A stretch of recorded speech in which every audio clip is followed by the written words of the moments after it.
అధ్యక్ష, ఏ ప్రశ్నకు 8వ తారీఖు 9వ నెల 2022వ తేదీ నుండి ఈ పథకం అమలులో ఉంది.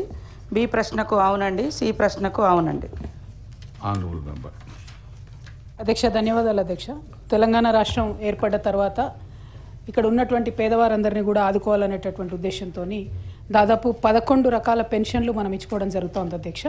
అందులో ఓల్డేజ్ పెన్షను 16,44,000 మందికి, విడో పెన్షన్ ఒక 15,85,000 మందికి, సింగిల్ ఉమెన్ పెన్షన్ అధ్యక్ష 1,43,000 మందికి, బీడీ వర్కర్లకు 4,25,000 మందికి, అట్లానే వికలాంగులకు 5,16,000 మందికి అధ్యక్ష, నేతన్నలకు 38,000 మందికి, గీతన్నలకు 67,000 మందికి, హెచ్ఐవి, ఫైలేరియా, డయాలసిస్ పేషెంట్స్కు, అట్లానే ఆర్టిస్టులకు కూడా ఒక 2,000 మందికి పెన్షన్లు ఇచ్చుకోవడం జరుగుతుంది అధ్యక్ష.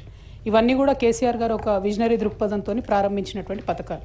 ఇవన్నీ కూడా దాదాపుగా ఒక వికలాంగులకు 4,000, ఆర్టిస్టులకు 3,000 కాకుండా మిగతా వారందరూ కూడా 2,000 రూపాయల పెన్షను కేసీఆర్ గారు ఉన్నప్పుడు తెలంగాణ రాష్ట్రం ఏర్పడిన తర్వాత ప్రారంభించుకున్నాం అధ్యక్ష.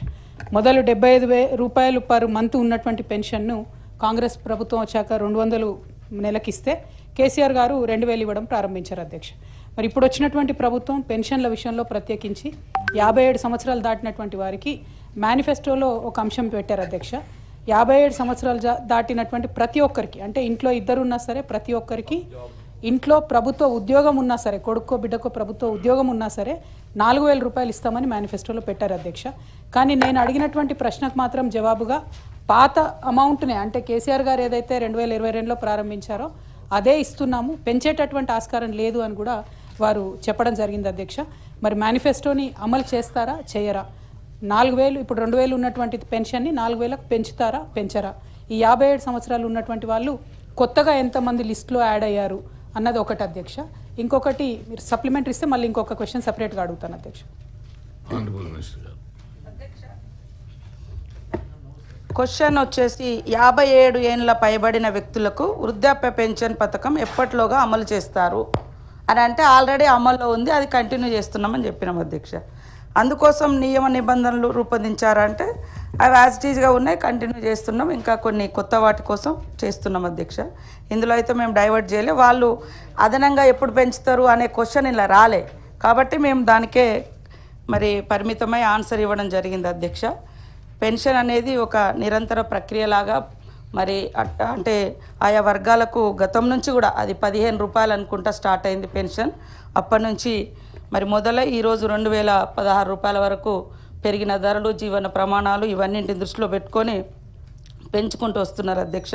అదేవిధంగా మా మేనిఫెస్టోలో పెట్టిన విధంగా కూడా మేము తప్పకుండా పెంచుతాం. గతంలో కూడా వాళ్ళు 2018లో వాళ్ళ ఎన్నికల మేనిఫెస్టో పేజీ నెంబర్ 12లో వాళ్ళు ఏం చెప్పారంటే 65 ఏళ్ళ నుంచి 57 ఏళ్ళకు తగ్గించి ఇస్తామని ఇచ్చిర్రు.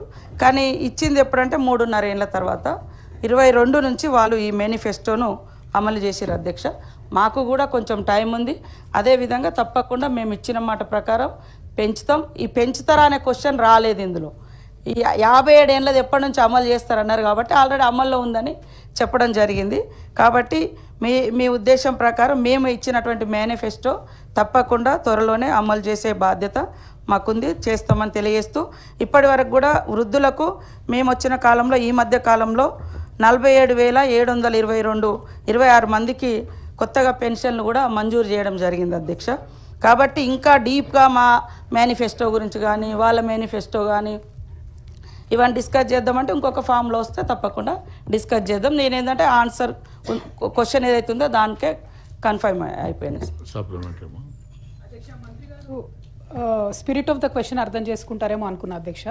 అందులో 57 సంవత్సరాలు స్పెసిఫిక్ మేనిఫెస్టో ప్రామిస్ ఏంటంటే 57 సంవత్సరాలు ఇంట్లో ఇద్దరు ఉంటే ఇద్దరికి ఇస్తాం, ప్రభుత్వ ఉద్యోగం ఉన్న పిల్లలు ఉన్నా కూడా ఇస్తాం అనేటటువంటిది స్పెసిఫిక్ ఇది అధ్యక్ష. అందుకనే 57 సంవత్సరాలు వచ్చిన వాళ్ళని ఎంతమందిని యాడ్ చేశారు అన్నటువంటిది ఒక క్వశ్చన్. అది కాకుండా మామూలుగా ఇది కన్సర్న్తో చెప్తున్నటువంటి విషయం అధ్యక్ష. గ్రామాల్లో విడోస్ ఎవరైతే భర్త చనిపోయినటువంటి వాళ్ళు ఎవరైతే ఉంటారో వారిని ఇమీడియట్గా అప్డేట్ చేయడం అన్నది జరుగుతలేదు అధ్యక్ష. పాతకాలంలో ఎవరైతే పెన్షన్ భర్తకు వస్తుందో ఆ భర్త చనిపోతే భార్యకి ఇమీడియట్గా అప్డేట్ అవుతుంది. కానీ ఇప్పుడు కొత్తగా భర్తలు చనిపోయినటువంటి వాళ్ళు ఈ 15 నెలల కాలంలో ఎవరిది కూడా అప్డేట్ చేయలేదు అధ్యక్ష. అది బాగా కన్సర్న్తో ఎక్కడ పోయినా లేడీస్ వచ్చి అడుగుతున్నటువంటి విషయం. దాన్ని ఒక్కసారి కైండ్లీ మంత్రివర్యులు ఆలోచించాలని కోరుతా ఉన్నాను అధ్యక్ష. ఇంకొక విషయం ఏంటంటే వికలాంగులు చాలా బాధలు పడుతూ ఉన్నారు. దయచేసి వారి పెన్షన్ మీరు ఏదైతే 6,000 చేస్తామన్నారో తప్పకుండా దాన్ని పెంచవలసిందిగా కోరుతా ఉన్నాం అధ్యక్ష. ఇప్పుడు మంత్రివర్యులు చెప్పినటువంటి 45,000 కొత్తగా యాడ్ అయింది. ఇంట్లో ఇద్దరిని యాడ్ చేశారా, లేకపోతే ఈ 57,000 ఏజ్ దాటిన వారిని ఎవరిని యాడ్ చేశారన్నది క్లారిటీ ఇస్తే సరిపోతుంది అధ్యక్ష. గౌరవ మంత్రి గారు. ఓల్డ్ ఏజ్ ఉన్నటువంటి వాళ్ళు కొద్దిగా దీనమైనటువంటి పరిస్థితిలో కొన్ని అప్లికేషన్స్ వచ్చినప్పుడు విచక్షణగా తీసుకొని మా సిఓ గారు ఎక్కడికెక్కడ వచ్చినటువంటి ప్రజావాణిలో వచ్చినటువంటి ఆ జిల్లా కలెక్టర్స్ నుంచి వచ్చినటువంటి ఓల్డ్ ఏజ్ వాళ్ళకే తర్వాత అంటే కొంతమంది విడోస్ అంటే వృద్ధులలో వితంతులు వాళ్ళది ఎక్కువ యాడ్ చేయడం జరిగింది అధ్యక్ష. పోర్టల్ అనేది వెబ్సైట్ చాలా రోజుల నుంచి గతంలో పెండింగ్ ఉండే సార్, అంటే క్లోజ్ చేసి ఉండే. ఖచ్చితంగా మేము మాట ఇచ్చిన ప్రకారం వికలాంగులది కానీ విడోస్ది కానీ అన్ని రకాల పెన్షన్స్ తప్పకుండా పెంచడానికి మా ప్రభుత్వం సిద్ధంగా ఉంది అధ్యక్ష. Now question number 4351 Mahesh Kumar Gaur. Postpone.